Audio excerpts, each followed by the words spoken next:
Well, in my case, now that a few years have passed, I'm actually coming back and exploring some of these characters in short stories, and some of the, it's kind of become a quick way to meet an invited anthology deadline. Is you have to write a story a month from now for this book. What do you do? And it's like, oh, gee, I've got these characters already done.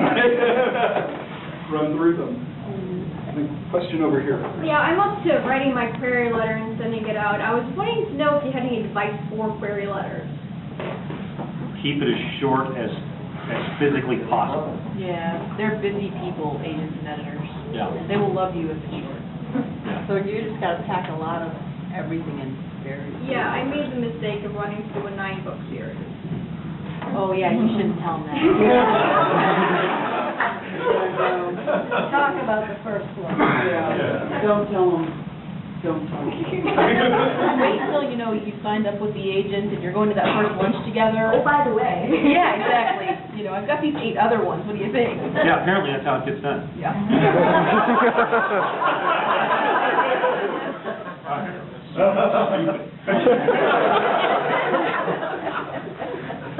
But yeah, really the level of professionalism it shows when you're able to write a very concise and doesn't take up too much of the editor's way too busy time letter. It speaks a lot for you, and they look for a lot of that kind of thing. That isn't just the writing. They want to look at the way you approach them, the tone of your letter, whether you can keep it professional degree. It's a big deal. Another really important thing is to get out and meet as many of these people as you can, because that way you're more than just a name on an email, or a piece of paper or whatever. Yeah, it makes a huge difference. You're the guy who snuck in past the Klingon security. Yeah, both Jim and I got signed on because we actually met these people. Yeah. So I think it makes a big difference. They're like werewolves, make your sense. How do you juggle different storylines at the same time? Like Terry Pratchett was doing his Discworld thing, but also trying to do Tiffany Aching, and also trying to do trying to do several books. And then Neil Gaiman does the same thing. He comes out with a book, but then he's also having to do an anthology and that. So how do you guys juggle all of that and still try to keep your deadline for the big book that needs to meet the deadline? Well, I haven't had the luxury of having to do that yet.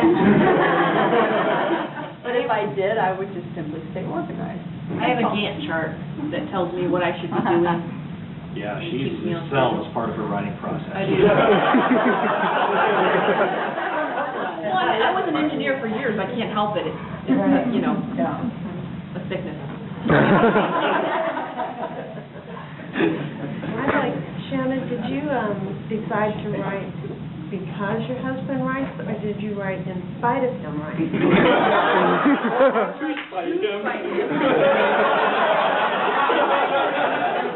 No, actually, I had never wanted to be a writer. I wanted to be an engineer, and that's what I did. And it got to the point where the corporate world was kind of a drag, and Jim's career had taken off, and so I decided I was going to quit work. And about 4 weeks later, I was bored out of my mind. And I thought, I want to see if I can write a book. So I did, and it was awful. It was more like 3 weeks. Whatever. And then I wrote another and another. It took about 8 books before I didn't suck enough that I was willing to share it with anyone. So. Did you submit to an agent first or go straight to an editor? No, an agent first, and I wouldn't have done it any other way, personally, because I don't like the negotiation and the business side of stuff. I don't want to have to deal with that. Did you guys share agents? No, because then who would get her in the divorce?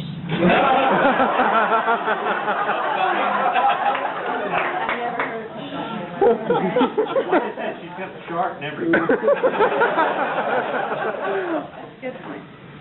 I can't imagine sharing an agent. I mean, it would be like, well, she got you a better deal. Why did you get foreign rights and I didn't? Yeah, that's not a good idea.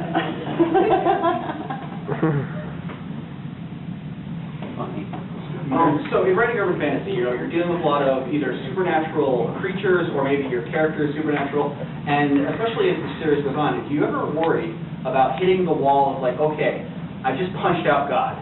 Now, at that point you say, okay, well, it's time to end it, or or I mean, how do you handle, there's actually two parts. How do you handle either, you know, the escalation of what your character is dealing with, or if you have a character that becomes too powerful, that's like, well, there's really nothing that can press this person, like. Always a bigger I mean, thing. that one doesn't actually apply to mine. I have a specific role in mine, you know, and. You keep playing your stuff ahead. Yeah, I mean, I know where I want to go with this. How long it's going to take me to get there is going to depend on the publisher, whether they're wanting to do a third or fourth or so on book. And the whole punching out God thing is just not an option. Or you do like Uriel and just laugh it off and go, are you kidding? If you're going to punch out God, you better make sure there's a story that goes on beyond that point. Or a series, or something. Yeah, I don't have it scheduled until like book 19. But I mean, that's just a question of pace, except so instead of doing pace on a chapter-by-chapter level, you're talking about pace on a book-by-book level through a bigger series. I mean, it's just kind of a macro of the storytelling craft in, you know, a smaller portion. Is that something you can talk about, doing the macro?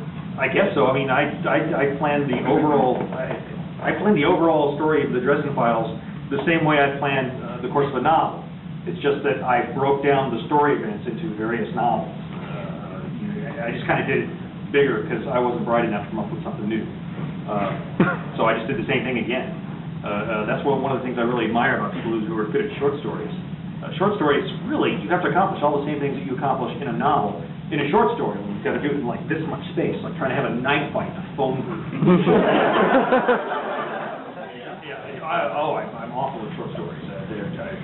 They beat me up heartily, and I always admire people who are much better at them.